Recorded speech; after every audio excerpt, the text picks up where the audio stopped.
School celebration.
இன்னொரு 10 கட்டி தர வேண்டியது பிடிங்க. இழுத்து பிடிங்க. போசா இழுத்து பிடிக்கணும். நூல் நன்றி. வாங்க. நிறைய ஆள் வந்து சேர்ந்து வச்சுருக்கோம். நல்லா இருக்கீங்களா? அப்போ வாங்கம்மா.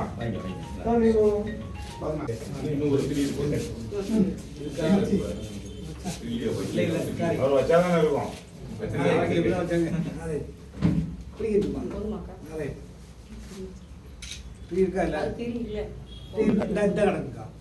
புக்கு தரணும்.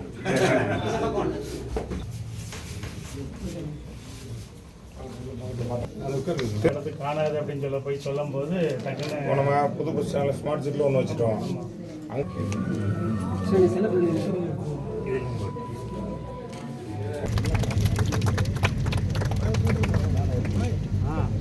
அடிச்சிருங்க. எல்லாம் கேமரா மாண்புமிகு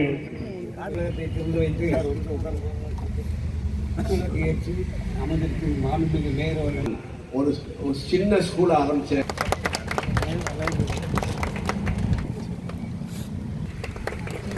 கம்மி பாருங்க. மொத்தம் செய்யக்கூடாது. தெரியும். போன வருஷம் 2023 இந்த பகுதியில் சேகரிக்கும் அடைஞ்சது இந்த சொந்த முயற்சினால நிறைய பார்க் வேணும்னு மீட்டிங்கில் அண்ணன் சண்டை போடுவார். சில இதை நீங்களே எடுத்து பண்ணணுன்னே பரவாயில்ல பண்ணிட்டார். கட்டட வேலையாக சின்ன கிளிப்பிங்ஸ் வேறு ரெடி பண்ணி எனக்கு அனுப்பியிருந்தார். அது நல்லா தான் இருந்தது. முயற்சி செய்தேன். இந்த 30 வார்டு மாமன்ற உறுப்பினர் 5 முறை ஏற்கனவே இருந்திருக்காரு. இதிலிருந்து பிரிஞ்சு போனது தான் 3 வார்டாக இருக்குது. 33 இருக்கட்டும், அது 35 இருக்குது, 32 இருக்குது. நம்ம ஏத்தாப்லேயும் இப்போ அது கண்ணனுக்கு 17 போனாலும் சரி எல்லாம் இங்கேருந்து போன உள்ளிட்ட அனைத்தும். அதனால் மூத்த உறுப்பினர்னு வச்சுருக்கோம் அந்த பகுதி. முயற்சி செஞ்ச அண்ணன் சந்திரபோசன் அவர்களே மற்றும் நம்ம பிரபலமாக கிட்டத்தட்ட நம்ம ஆர்வாரில் தொழில் செஞ்சு கல்வியிலையும் நல்ல சிறந்து விளங்கியிருக்கும் எங்களோட அண்ணாச்சி வேல்சங்கரன் அண்ணாச்சி அவர்களே மற்றும் மாவட்ட நூலக அலுவலர் நிறைய அலுவலர் வந்திருப்பாங்க, பார்த்துருக்கோம். டிஸ்ட்ரிக்ட் நூலகர் டூவிபுரத்தில் இருக்குது. 11 நூலகம் அதுக்கு கீழே அவங்க தான் அது வந்து ஆள் மட்டும் போடுவாங்க. பில்டிங் பராமரிப்பு எல்லாம் நம்ம மாநகராட்சி கீழே இருக்குது. அந்த பராமரிப்புனால நிறையா நம்ம இப்போ வந்திருக்க கலெக்டர் சாரும் சரி இவங்களும் சரி புக் ஃபேர் நடத்தணும். அதில் கொஞ்சம் இன்ட்ரெஸ்ட்டாக இருந்தாலும் நிறைய நூலகத்துக்கு வந்து ஏரியாவை சேஞ்ச் பண்ணிகிட்டு இருக்கோம். இப்போ அதில் ஒரு உதாரணம் உங்களுக்கு நல்லாவே தெரியும். நான் பேசல சொல்கிறேன். இந்த நிகழ்ச்சியில் கலந்துருக்கும் மற்றும் இதுக்கு இந்த நன்கொடை வழங்க அனைத்து நன்கொடையாளர்களே, பொதுமக்களே, பத்திரிகையாளர் நண்பர்களே, நூலகம் உள்ளிட்ட அனைத்து வாசகர்களுக்கு வணக்கத்தை தெரிவித்துக் கொள்கிறேன். இந்த கூட்டத்தின் நோக்கம் நல்லாவே தெரியும். ஏனென்றால் நிறையா, அதாவது கல்வி தான் நம்மகிட்ட அசைக்க முடியாத சொத்து. அது எல்லாத்துக்கும் தெரியும். கல்வி படித்து தான் முன்னாடி வந்து நம்ம டிகிரியோடு நிப்பாட்டிக்கலாம், போதும் நம்மளுக்கு நம்ம அறிவு வளர்த்துக்கிட்டாச்சு போதும் முடிச்சுக்கலாம். இப்போ அப்படி கிடையாது. போட்டி நிறைந்த உலகமாயிட்டு டே டு டே படிக்கணும். அதுக்கு நம்ம என்ன செய்யணும்னா போகிற ஆஃபீஸில் போய் படித்தா அந்த முதலாளி ஏசுவார், இல்லை உங்களோட இன்சார்ஜ் ஆஃபீஸர் ஏசுவார். அதுக்கப்புறம் நேரம் நம்ம ஒரு 5 மணி வரைக்கும் வேலை இருக்கும். நம்ம பிள்ளைங்க இருப்பாங்க, நம்ம குடும்பத்தையும் பார்க்கணும். அடுத்தடுத்து போச்சுல வந்து ஒரு ஸ்ட்ரெச்சு, அதாவது ஸ்பீடு உலகம். ஸ்பீடு உலகம்னா என்ன, மன அழுத்தத்தோடய வாழ்ந்துட்டு இருக்கோம். எப்போ பார்த்தாலும் ஃபோனை நோண்டுவோம். ஃபோனில் வந்து வாட்ஸ்அப்பில் மிஞ்சி போனால் 4 வரி இல்லை ஒரு 10 செகண்ட் கிளிப்பிங்ஸ் வேணால் பார்ப்பாங்க. அது பேர் பார்க்க முடியாது. வீட்டில் புக்கு வச்சுருந்தாலும் நம்மளால் படிக்க முடியாது. எல்லாத்துக்கும் அந்த சூழ்நிலை இருக்குமான்னு சொல்லி தெரியாது.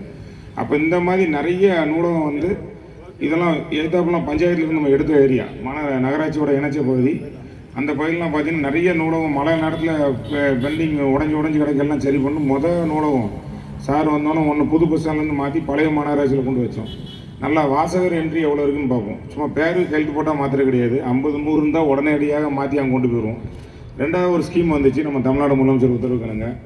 பொது இடம் அது வந்து நம்ம மாநகராட்சிக்கு அலோவ் பண்ண இடம் ஒன்று ஜிஹெச்சில் வைக்கணும், அதை விட்டால் பஸ் ஸ்டாண்டில் வைக்கணும். புது பஸ் ஸ்டாண்டில் அதுக்கு அந்த இடம் இன்னும் அமையலை. அதனால் பழைய பஸ் ஸ்டாண்டில் நிறைய பில்டிங் கட்டி போட்டதுனால அதில் ஒரு ஸ்மார்ட்டான நூலகம் ஒன்று வருது. மிக விரைவில் அதையும் திறந்துருவோம்.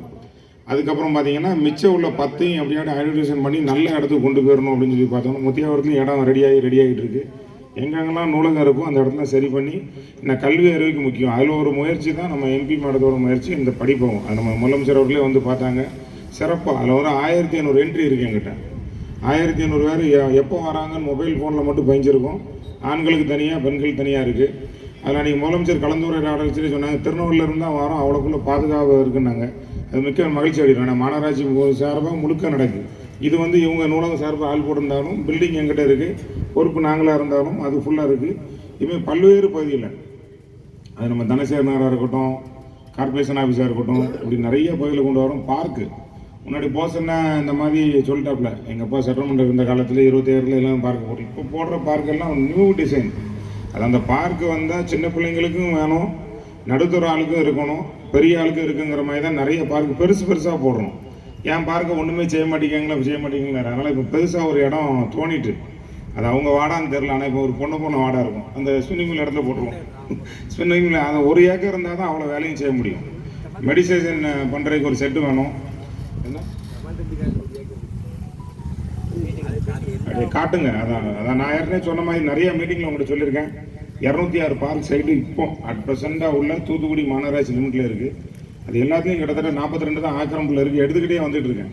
அதில் ஏற்கனவே உங்கள்கிட்ட சொன்ன மாதிரி சின்ன டிசைன், அதாவது ஃபென்சிங் பண்ண போகிறோம். நடந்து வர்றதுக்குள்ள வாக்கிங் ட்ராக் இருக்கும். பேசிக்காக உள்ள கேம்ஸு முன்னாடி பார்த்தீங்கன்னா இப்போ அந்த கலாச்சாரமே வளைஞ்சிட்டு. ஏன்னா உடலில் ஆரோக்கியம் வேணும், வாக்கிங் போகலாம். இளைஞர்களுக்கு வந்து ஊக்குவிக்குங்கிறக்காண்டி பேஸ்கெட் பால், வாலிபால் 2 கம்பி தான் 4 தட்டுனா அவங்க பாட்டு விளாண்டுட்டு இருப்பாங்க.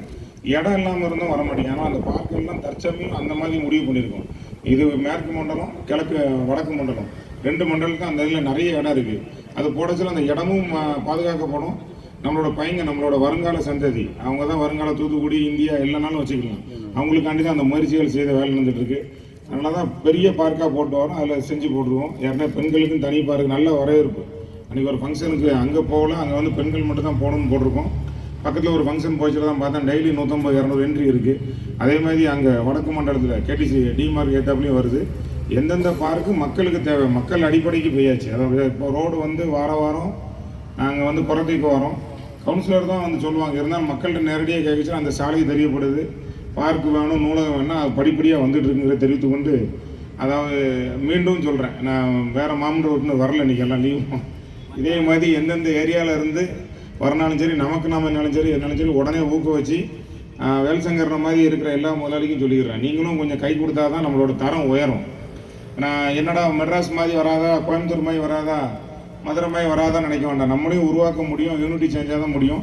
அனைவரும் ஒத்துழைப்பு கொடுக்குற அனைவருக்கும் நன்றி தெரிவித்துக்கொண்டு வாய்ப்பு போசன உள்ளிட்ட அனைவருக்கும் நன்றி, வணக்கம்.